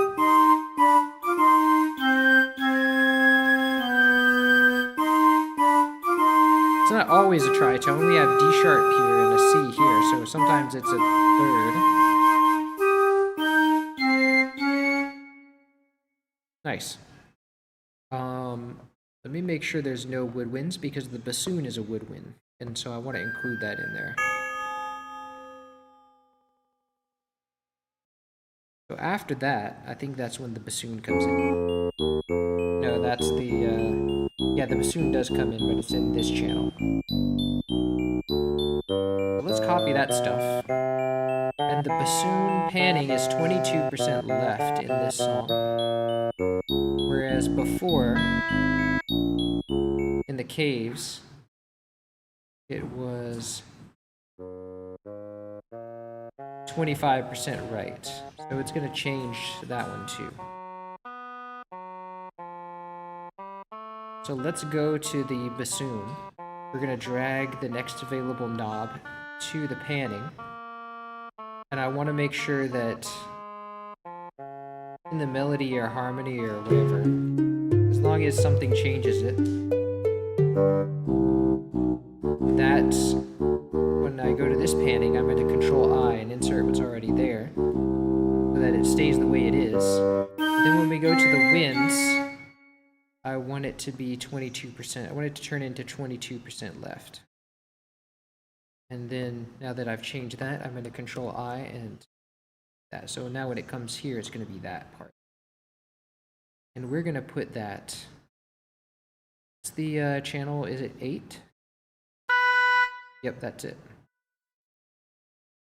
And so Alt-C to change. And Shift-C, I think that goes an octave down. Yeah, that lower sample really serves it well there. The change is kind of, is a little bit much. It'll be fine. I like it.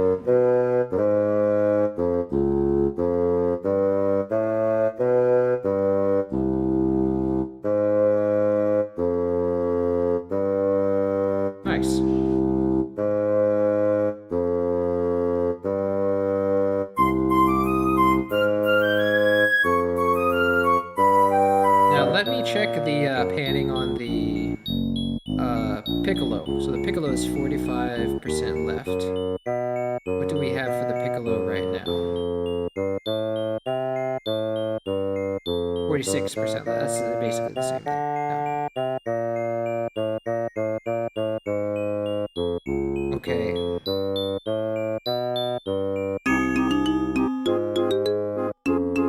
Oh, we have some... What's this?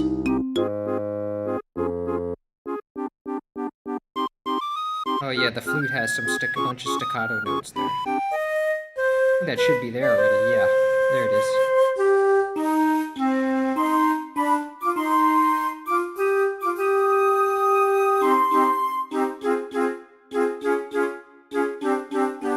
And that we can go back to 0 sustain for that too. Let me go to the pencil.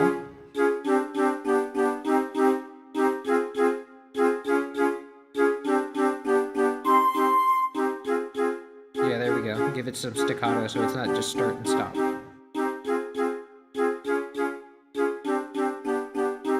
Cool. Okay, so that tracks. And then we've got so we've got like mallets now. And that pretty much does it for the winds. So now we have the celesta and the marimba.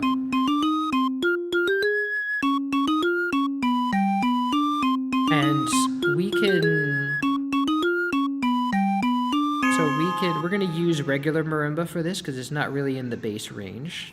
So we're gonna call that a regular marimba.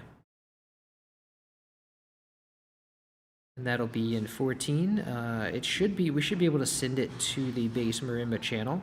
But then I don't know if I want that to be like changing volume. I don't know if I want to keep it independent for volume's sake. I think I probably do. So I'm gonna do that. Now, for the marimba, let's go to unassigned 23. No, unassigned 12, no, 13 and 14.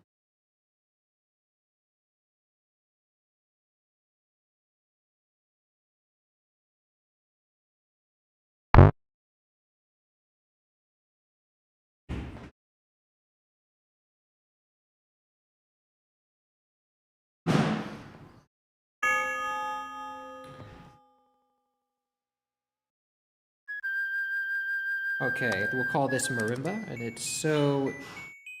Now, what is the panning that I need for this instrument?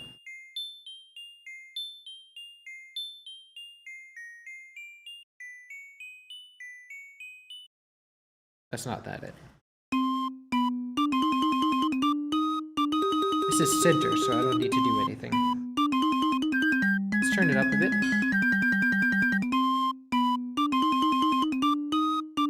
And so let's copy that, and then we'll find first empty and call this mallet. Head on over to contact, paste that there. And we'll send this to, I think it's 13. No, not 13, 14. Nice, okay, that's it.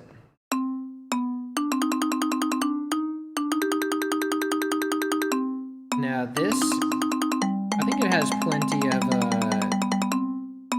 release on it.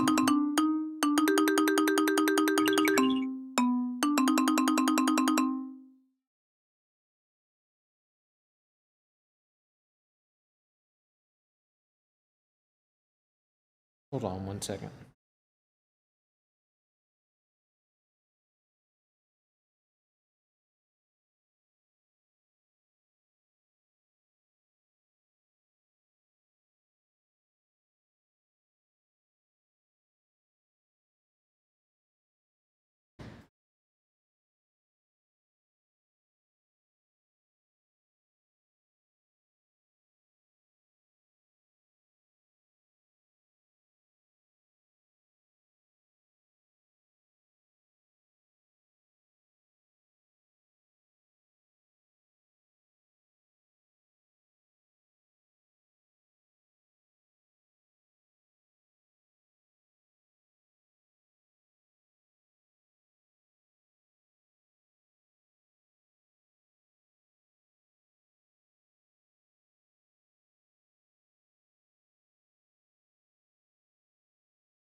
Okay, so almost done here.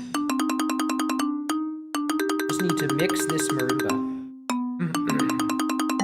And I'm going to give it saturation, but actually I think it's already strong enough. It doesn't really need so much saturation. It mostly needs chorus. That would be the most important thing. Now let's slow down those LFOs so there's not so much change over noticeable change. We want it to just be a little morphing of the instrument. And I want us to turn it to stereo and make that about halfway so it's not as noticeable.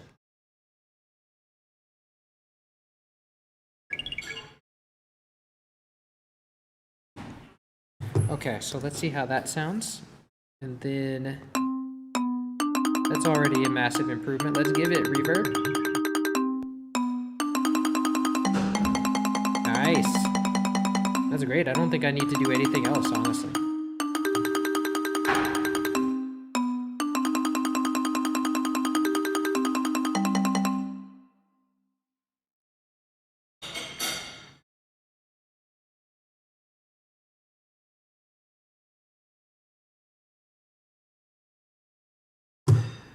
Okay, so that's good. Now we just need the Celesta. So let's go and add the Celesta in.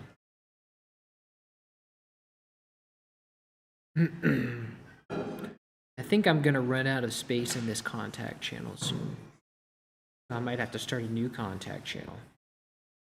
Let's go send this to unassigned 15 and unassigned 16.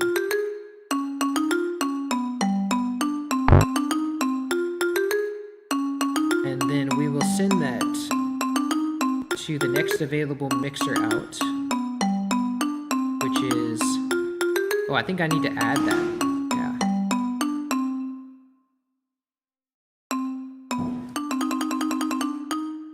So that'll be here, and then we'll call this Celesta. And we'll give it reverb preemptively.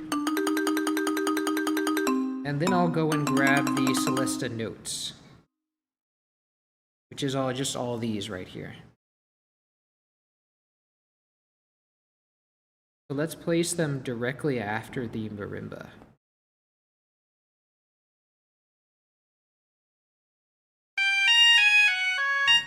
And that's going to go to channel 14, I think. No, 15. So we will select that and Alt-C to change, and then perfect. Now what sort of panning do we have on that? I think it's just, that one's just center as well. And it's already has a beautiful stereo sound on it, so we don't need to put chorus on it. But we should put some sort of like saturation on it. Yeah, that'll do. And it was quite a distorted sound. So let's give it a double up on it a bit. And then we'll turn it down since it's supposed to be quite a quiet thing.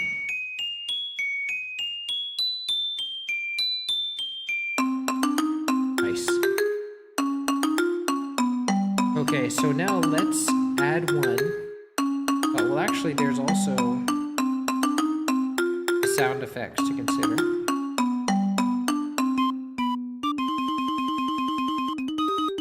So for the sound effects, we have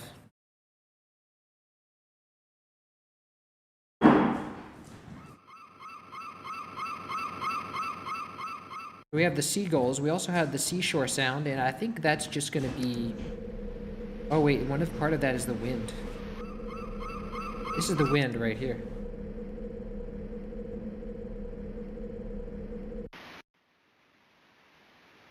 And then we have 2 samples for the seashore sound here. Now, whatever sample I get to whatever I find the origin, it's probably going to be one long track, so I'll just use one long track, and then the wind is also one long track that I always just use. And probably the same for the seagulls as well. I'll probably just use that. So, what I want to do, actually this is all going to be, I don't need a pattern for this because it's all going to be as samples, like we don't need to play it with different pitches. So, let's see, let's just drag seagulls. That's going to be one long track. And then we also have the wind track. And then I'll get the seashore later. Oh wait, that's for the caves. So for this, we're going to do main theme. And then I'm going to take the strings. Let me put the MIDI here so I have some reference. Make sure they're all muted too.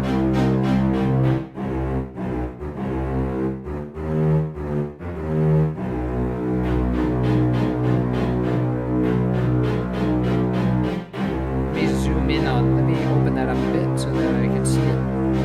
Okay, so the strings are there. The winds come in like here, I think.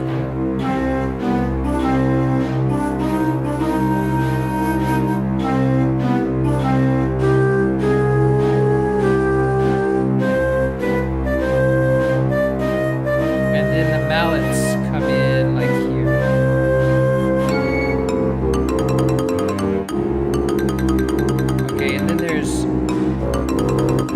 This part's not good.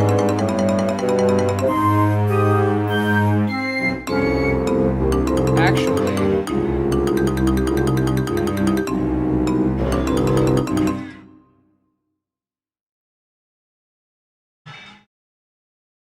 hold on one. Okay, actually, I have to go. I'm gonna end this here. I'm gonna end it here. But we'll come again with this like another day. Maybe tomorrow, maybe a different day. But take care, y'all, and this will be Jam and Sam signing.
Oh, there it is.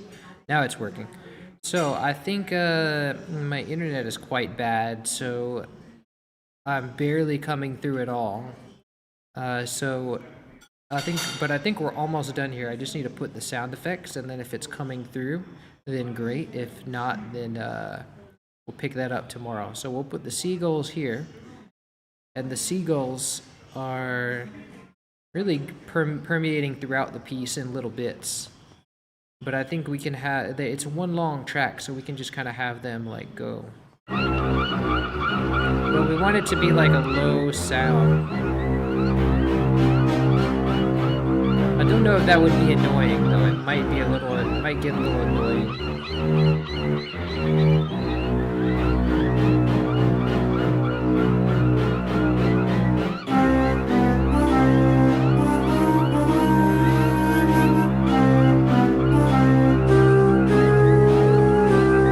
Also have them fade in a little bit, and then we'll do the wind.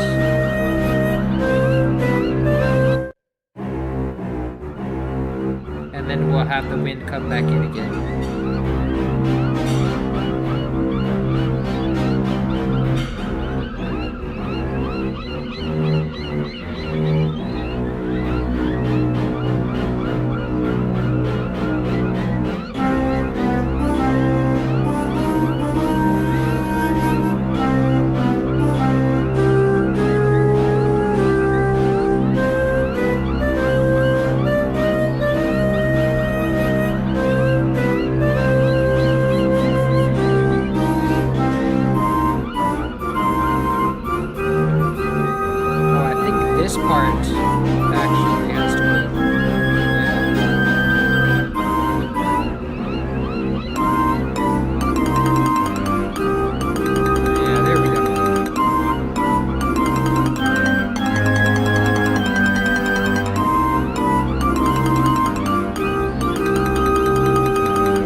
this part is good. And I think this part is too.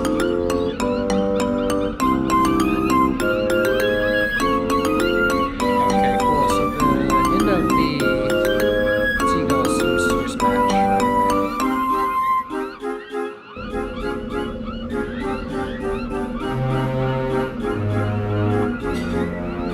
Wait a second. No, this is supposed to be.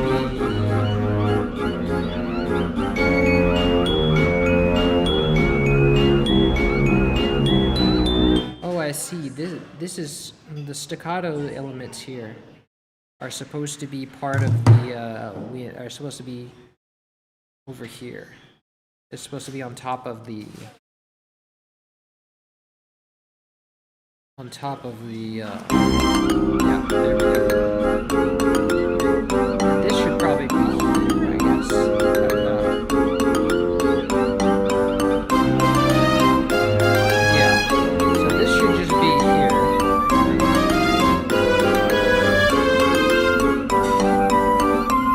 Should all be shifted one bar to the left.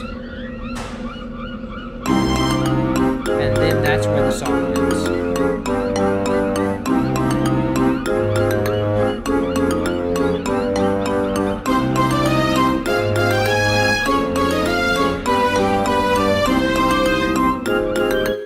Wait, no. Actually, they are supposed to be separated. This... Oh, I see. That's these notes are here. That's right. And then the song ends here.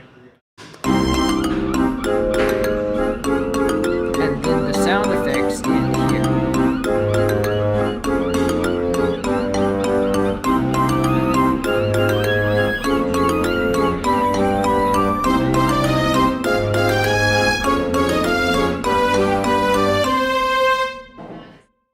Okay, perfect. And then it needs to loop, which means that, like, because this has like a note on the end of it, this would kind of need to be like loopable. Like, because if I put this at the end here, it's just gonna try to start the phrase over. So what that means is that I need this phrase at the end. I'm gonna have it like that.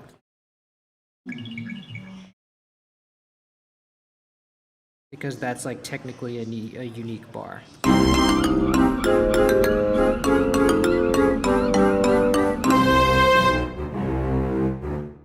So in order to do that, that means it really loops here. And so what I would want to do then, in order to loop the song, would be to copy and paste this here. And the sound effects would loop like this. Pretty cleanly, I might say. And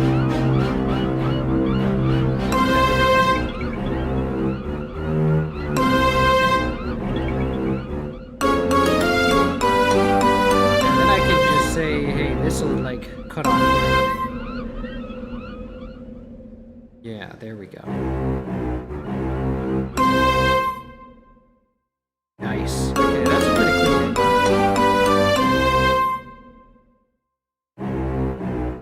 I like that. But I could like it a little more. Let's try to make an ending here. Let me do like it ends pretty well. It just has to have more finality.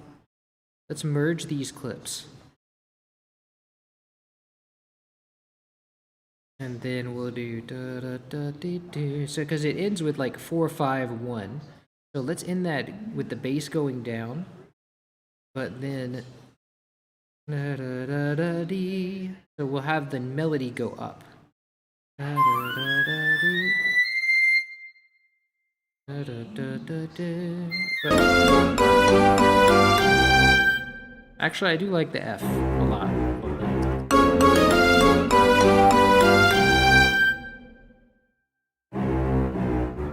Actually, it could also nice.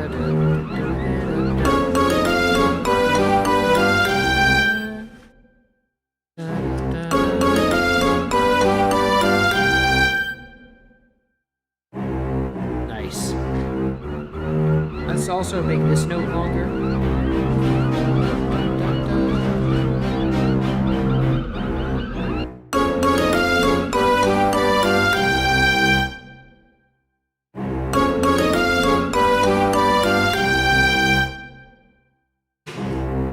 maybe we can do like this going up.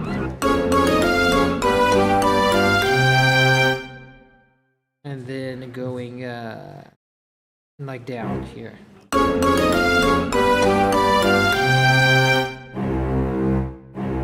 And make this shorter.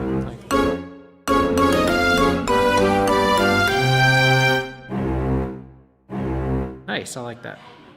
And then maybe the sound effects can like fade out after that.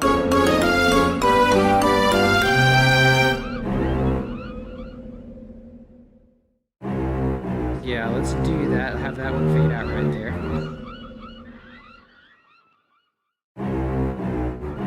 Let's have that fade out completely right around there.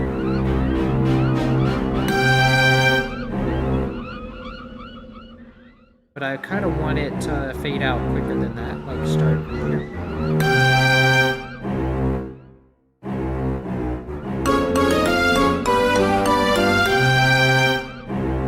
Cool, that works for me.